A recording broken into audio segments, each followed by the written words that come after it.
En el nombre del Padre, y del Hijo, y del Espíritu Santo. Amén. Escuchemos el Evangelio según San Marcos. Cuando Jesús volvió a Cafarnaúm, corrió la voz de que estaba en casa, y muy pronto se aglomeró tanta gente que ya no había sitio frente a la puerta. Mientras él enseñaba su doctrina, le quisieron presentar a un paralítico que iban cargando entre 4. Pero como no podían acercarse a Jesús por la cantidad de gente, quitaron parte del techo encima de donde estaba Jesús y por el agujero bajaron al enfermo en una camilla. Viendo Jesús la fe de aquellos hombres, le dijo al paralítico: «Hijo, tus pecados te quedan perdonados». Algunos escribas que estaban allí sentados comenzaron a pensar: «¿Por qué habla este así? Eso es una blasfemia. ¿Quién puede perdonar los pecados sino solo Dios?». Conociendo Jesús lo que estaban pensando, les dijo: «¿Por qué piensan así? ¿Qué es más difícil decirle al paralítico: tus pecados te son perdonados, o decirle: levántate, recoge tu camilla y vete a tu casa? Pues para que sepan que el Hijo del Hombre tiene poder en la tierra para perdonar los pecados», le dijo al paralítico: «Yo te lo mando, levántate, recoge tu camilla y vete a tu casa».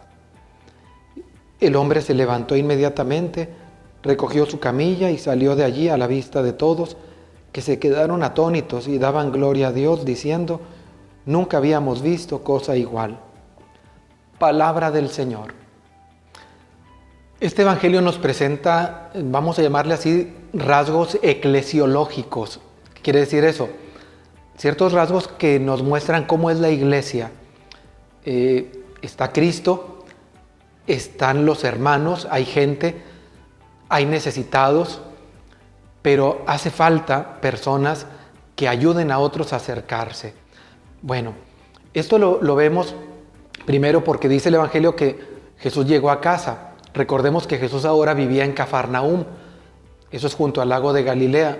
Jesús había vivido en Nazaret y cuando tenía 30 años se va a vivir a Galilea, junto al lago, donde vivía también Pedro.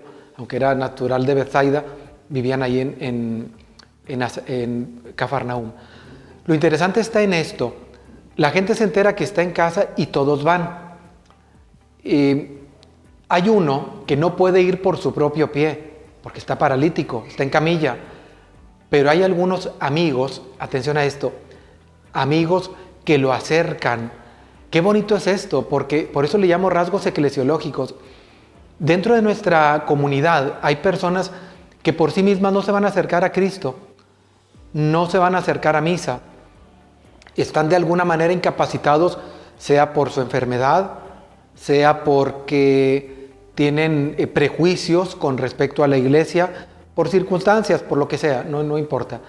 Y tenemos dentro de la iglesia personas que no pueden acercarse por su propio pie por esas razones. Pero lo bonito es que hay quienes invitan a otros a acercarte, que te dicen: acompáñame a misa, acompáñame a un retiro, o te empiezan a hablar sutilmente de la palabra de Dios. Esas personas son como estos 4 que acercaron al amigo paralítico, querían hacerle el bien. Yo aprovecho para decirte, sobre todo a los jóvenes, el verdadero amigo te va a acercar a Cristo, no te va a alejar. Porque a veces decimos: es que mis amigos me invitaron a una fiesta donde iba a haber droga. Esos no son amigos, no son amigos. ¿Cómo puedes considerar amigo a una persona que te va a llevar a hacerte daño? Que hay droga, te invitan a fumar, te invitan a tomar, te invitan a hacer cosas que son nocivas para tu vida. El verdadero amigo te acerca a Cristo, como estos. Lo acercan, no nos dicen los nombres, solamente que eran 4. Y cuando encuentran dificultades, porque estaba tan lleno que no podían entrar con él, llevaban en una camilla, ¿cómo iban a entrar si estaba todo aglomerado? Recordemos que eran casas chiquitas, eran calles chiquitas, que muy fácilmente se llenaba muy fácilmente se llenaban. Pero alguien es creativo.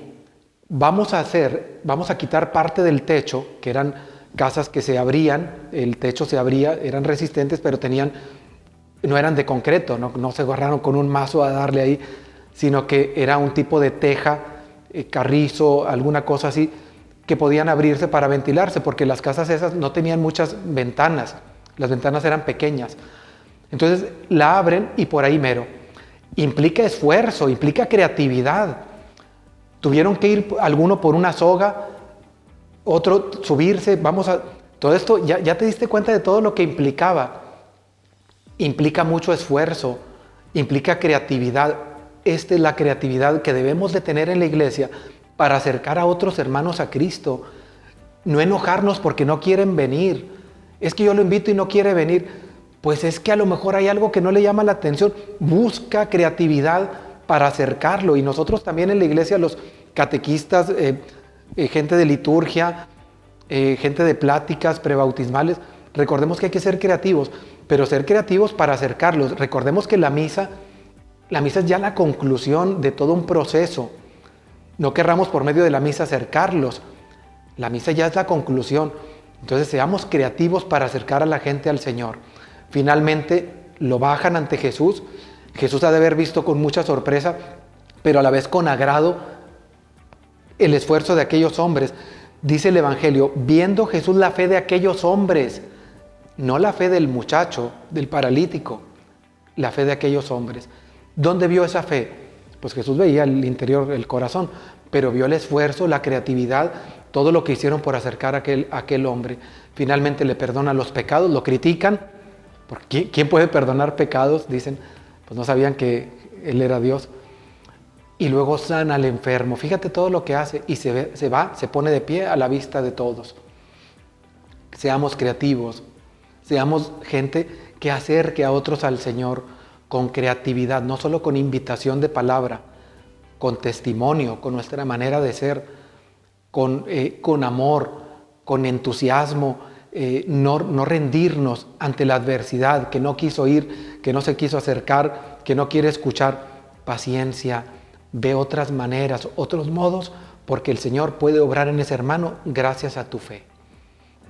Y la bendición de Dios Todopoderoso, Padre, Hijo y Espíritu Santo, descienda sobre ustedes.